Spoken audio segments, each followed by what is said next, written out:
Before we start wrapping up, there is something else that I wanted to talk about real quick because I just think it's so interesting. 2019 and 2020, while you were on NXT UK, you actually worked a handful of wXw dates. Can you talk about how that came about, who was communicated with you, and what the experience was like doing that while, Oh, like, working the indies while working with WWE?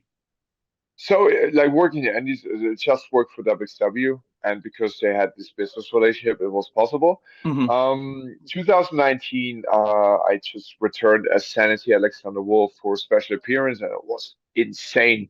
And it saved my mental state because at that time I wasn't doing anything. And I remember we were for the Rumble weekend in Phoenix, and we did the WrestleMania All Access stuff, and we just been like, the buffoons just performing on the Access stuff and doing some matches here and there and having fun. Okay, I think you're good now. Sorry about that. Could you just continue from where you were? Yeah, so working Access, and again, it was not that somebody really cared. So we just been like, dead in the water. So then I thought about, hey, if we're not doing anything so far, maybe I can go to WXW and just do a special appearance. It's just, getting a little bit like my credibility back in the way of like just, wrestling back for my older home promotion in Germany and wrestling in general. So I asked Triple H and was, hey, do you think it's cool we can do that? And he said, yeah, let me check if that's okay. And then it got approved, and we made a deal, and it was awesome. Like the reaction and just welcome home from my home crowd and from the German people.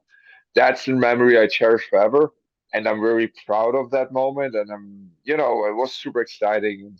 It kind of gave me, and everybody can tell that story. Like I remember Big Demo, like Kieran Dane, he returned ICW, his home promotion, and he had fun of a match, and he could do what he wants. So he said, "Oh, it's not us, right? We still can catch a crowd. We still can have great matches and get the reaction we think we can get because the way we got taught and everything." So it was that moment where you got your confidence back, right?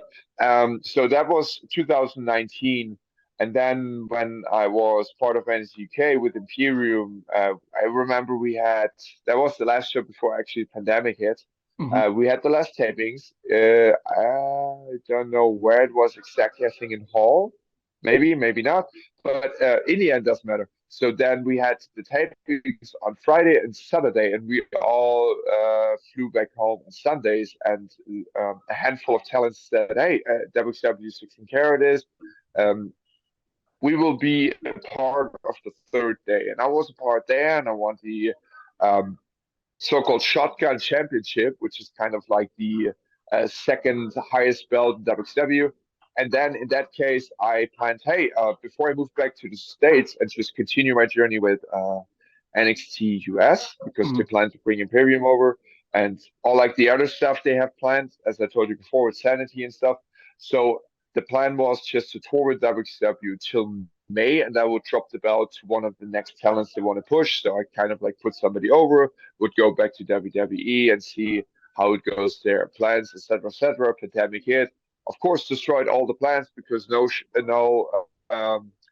were no such things as an open show. Everything shut it down, as we all know, and yeah, the rest is history.